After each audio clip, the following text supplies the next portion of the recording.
Assam blog নিউজলৈ আপোনালোকক স্বাগতম জনাইছোঁ।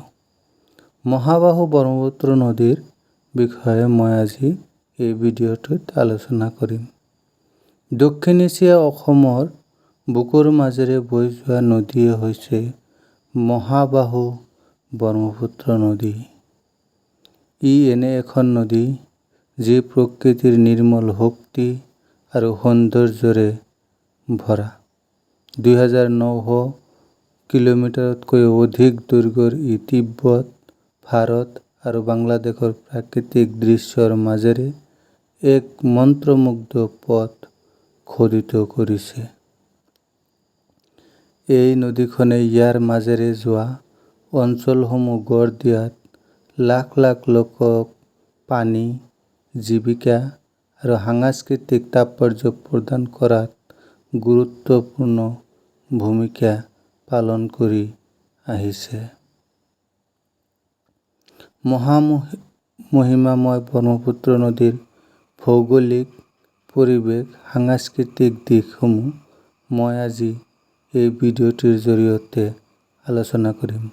ভৌগোলিক দিশ: তিব্বতৰ আচিং হিমবাহৰ পৰা উৎপত্তি হোৱা মহাবাহু ব্ৰহ্মপুত্ৰ নদীয়ে ইয়াৰ ওপৰৰ অংশত ইয়াংলুং চাংপো নামেৰে জনাজাত।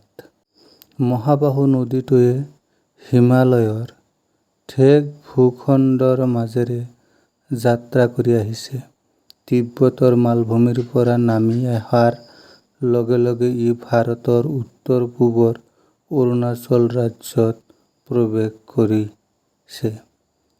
ইয়াত নদীখনে সংস্কৃতত ব্ৰহ্মপুত্ৰ অৰ্থাৎ ব্ৰহ্মপুত্ৰ নাম লৈ অসমৰ বুকুৰ মাজেৰে বৈ গৈছে আৰু পশ্চিম বংগ ৰাজ্যৰ মাজেৰে পাৰ হৈ গৈছে। মহাবাহু ব্ৰহ্মপুত্ৰ নদী প্ৰায় 6,41,000 বৰ্গ কিলোমিটাৰ বিস্তৃত নিষ্কাশন আৱাসিক অঞ্চল সামৰি লোৱা মহাবাহুৱে এই নদীখনে অৱশেষত গংগা আৰু মেঘনা নদীৰ সৈতে মিলি বাংলাদেশৰ বিশ্বৰ সৰ্ববৃহৎ নদী বদ্বীপ গঠন কৰে।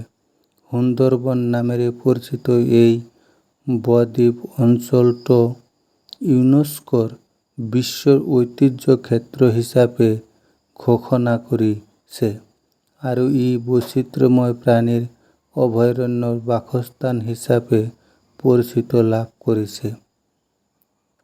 পৰিৱেশগত তাৎপৰ্য: ব্ৰহ্মপুত্ৰ নদীৰ আৱাসিক অঞ্চলসমূহত উদ্ভিদ আৰু প্ৰাণীৰ এক উল্লেখযোগ্য শৃংখল আছে, যাৰ ফলত ই পৃথিৱীৰ অন্যতম জৈৱ বৈচিত্ৰ্যপূৰ্ণ অঞ্চল। বংগ বাঘ, ভাৰতীয় গড়, এছিয়াৰ হাতী আদি বিলুপ্তপ্ৰায় প্ৰজাতি এই অঞ্চলসমূহত বাসস্থান। নদীখনে বৈচিত্ৰ্যময় জলজ পৰিৱেশ তন্ত্ৰ বজাই ৰাখিছে, যাৰ ফলত অগণন প্ৰজাতিৰ মাছ আৰু চৰাইৰ বাসস্থানৰ ব্যৱস্থা থকা দেখা পোৱা যায়। তদুপৰি ব্ৰহ্মপুত্ৰ নদীয়ে চাৰিওফালৰ অঞ্চলৰ জলবায়ুৰ ওপৰত যথেষ্ট প্ৰভাৱ পেলাইছে। নদীখনৰ সিপাৰে বৈ যোৱা বতাহে ভাৰত আৰু বাংলাদেশৰ বাৰিষাৰ বতৰত অৰিহণা যোগাই আহিছে। কৃষি আৰু লাখ লাখ লোকৰ জীৱিকাৰ ক্ষেত্ৰত মহাবাহু ব্ৰহ্মপুত্ৰ নদীয়ে গুৰুত্বপূৰ্ণ ভূমিকা পালন কৰে। সাংস্কৃতিক তাৎপৰ্য: ব্ৰহ্মপুত্ৰ নদীৰ পাৰত বাস কৰা লোকসকলৰ বাবে ব্ৰহ্মপুত্ৰ নদীৰ গভীৰ সাংস্কৃতিক তাৎপৰ্য বহন কৰি ইতিমধ্যে আহিছে। মিচিং, বড়ো, অসমীয়া আদি খিলঞ্জীয়া জনগোষ্ঠীৰ লগতে মিয়াসকলে ইয়াত যুগ যুগ ধৰি বসবাস কৰি আহিছে। নদীৰ লগত জটিলভাৱে বান্ধ খাই থকা অনন্য পৰম্পৰা, ভাষা, জীৱনশৈলীৰ বিকাশ লাভ কৰি আহিছে, ইতিহাসৰ বুকুত ব্ৰহ্মপুত্ৰই বাণিজ্যিক ক্ষেত্ৰতো এক গুৰুত্বপূৰ্ণ ভূমিকা পালন কৰি থকা দেখা যায়। বিভিন্ন সভ্যতাৰ মাজত সাংস্কৃতিক আদান প্ৰদানৰ পোষকতা কৰি আহিছে ব্ৰহ্মপুত্ৰ নদীয়ে। ই তিব্বত, ভাৰত আৰু দক্ষিণ পূব এছিয়াৰ মাজত সংযোগৰ সুবিধা কৰি দিছে মহাবাহুৱে, যাৰ ফলত বাণিজ্যিক পথৰ বৃদ্ধিৰ অৰিহণা যোগাইছে। প্ৰত্যাহ্বান আৰু সুযোগ: অপৰিসীম সৌন্দৰ্য আৰু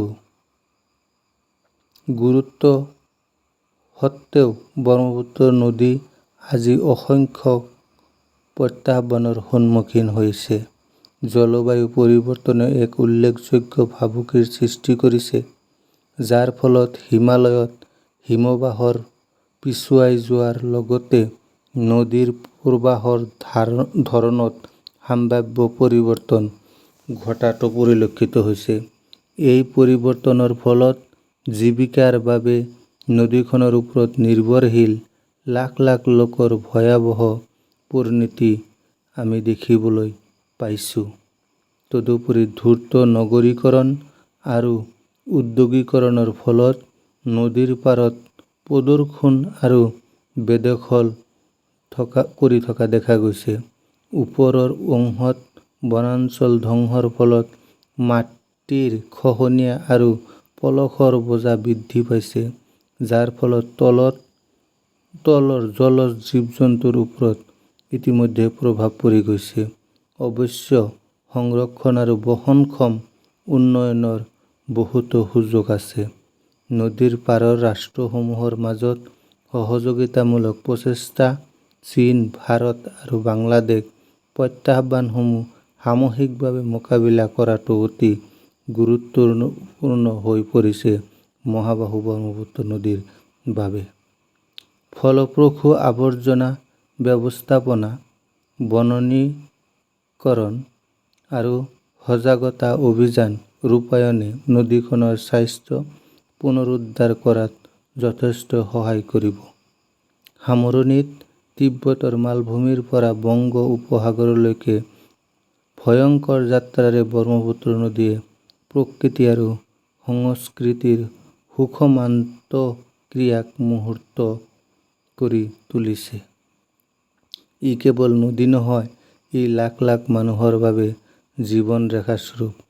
পৰিৱেশগত সম্পদ আৰু ঐতিহাসিক আৰু সাংস্কৃতিক ঐতিহ্যৰ প্ৰতীক হৈছে মহাবাহু ব্ৰহ্মপুত্ৰ নদী।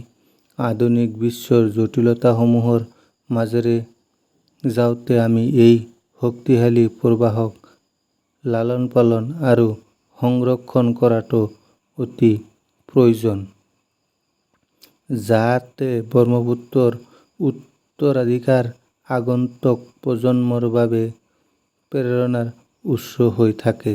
যদি ভিডিঅ'টো ভাল লাগিছে, লাইক কৰি আপোনাৰ মতামতটো কমেণ্ট বক্সত নিশ্চয় জনাব আৰু যদি আমাৰ চেনেলটো ছাবস্ক্ৰাইব কৰা নাই, ছাবস্ক্ৰাইব কৰি বন্ধু-বান্ধৱীলৈ নিশ্চয় শ্বেয়াৰ কৰিব।